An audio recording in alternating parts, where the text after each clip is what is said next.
안녕하세요. 조이솔 유튜브의 조이솔입니다.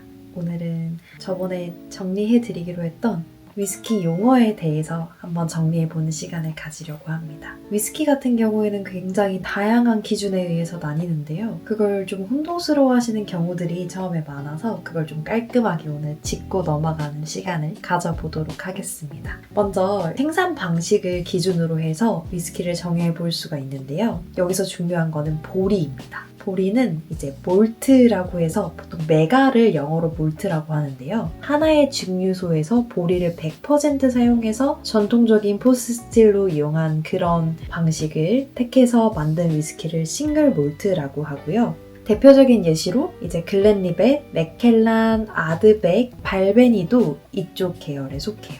블렌딩 없이 딱 하나의 증류소에서 생산하기 때문에 증류소의 그 개성이 그대로 담겨있는 게 특징입니다.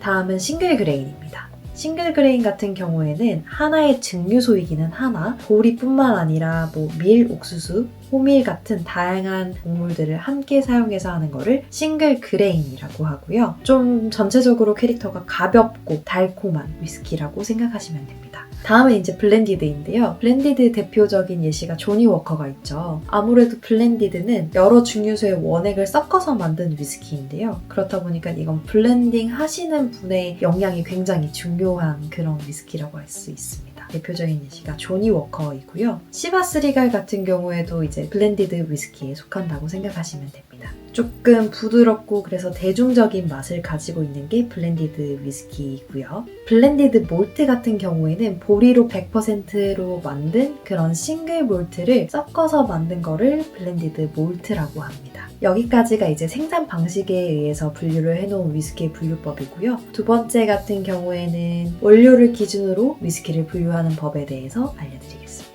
원료를 기준으로 했을 때 위스키를 분류를 하면은 첫 번째로는 라이 위스키입니다. 미국을 기준으로 했을 때 51% 이상 호밀로 만든 것을 라이 위스키라고 하고요. 좀 전체적인 맛은 스파이시한, 허브향 이런 향들이 많이 느껴지는 것을 라이 위스키라고 합니다. 대표적인 예시로는 사제락 라이, 그 다음에 미셸터스가 있는데 한국에서도 굉장히 인기가 많은 위스키입니다. 다음은 이제 버번 위스키인데요. 버번 위스키 같은 경우에는 51% 이상의 옥수수 원료로 만든 것을 버번 위스키라고 합니다. 대부분 미국에서 생산이 되고요. 버번 위스키의 특징 같은 경우는 초콜릿, 그리고 조금 캐러멜 향, 고소한 향, 부드러운 달달한 향 이런 향들이 나는 게 버번 위스키의 특징입니다. 아무래도 위스키치고 좀 단향이 있다 보니까 그런 알코올에 톡 쏘는 향이 덜해서 처음에 입문하시기에 드실 때 괜찮은 위스키로 저는 좀 추천을 드립니다. 대표적인 예시 같은 경우에는 메이커스 마크, 버팔로 트레이서스, 오드포드 리저브, 그리고 이제 위트 위스키가 있는데요. 얘는 밀을 기반으로 생산한 위스키입니다. 굉장히 부드럽고 크리미하다고 하더라고요. 그 다음은 콘 위스키인데요. 콘 위스키 같은 경우에는 옥수수가 80% 이상 함유해서 만든 위스키를 콘 위스키라고 합니다. 얘는 좀 달콤하고 라이트한 그런 맛이라고 하더라고요. 대표적인 콘 위스키 중에 하나가 메로콘이라고 합니다. 다음은 이제 지역을 기준으로 했을 때 위스키를 나누는 방법인데요. 보통 스카치 위스키 같은 경우에는 이제 스코틀랜드에서 생산이 된 위스키들을 스카치 위스키라고 합니다. 그러니까 스카치 위스키 중에서도 피트 위스키가 강세하는데 지금 위에 분류에서도 피트는 한 번도 못 들어보셨죠? 피트는 위스키를 나눴을 때 생산 방식이나 원료로 나눈 게 아니라 보리를 건조시킬 때 태우는 연기에서 나오는 향이 입혀져서 나는 그 향을 뜻하는 단어를 피트라고 합니다. 그래서 피트는 생산 방식이나 원료에 따라서 분류되는 그런 위스키가 아니다라는 것을 여기서 한번 또 알고 가면 좋겠죠? 저는 참고로 피트 위스키를 굉장히 좋아한답니다. 그래서 아까 다시 돌아가서 지역을 기준으로 했을 때 스카치 위스키 다음으로는 이제 버번 위스키도 지역 기반으로 다시 설명할 수 있는데요. 제가 앞서 설명드렸다시피 버번은 대체적으로 미국에서 생산되는 위스키를 뜻합니다. 버번 자체가 옥수수가 51% 이상 포함된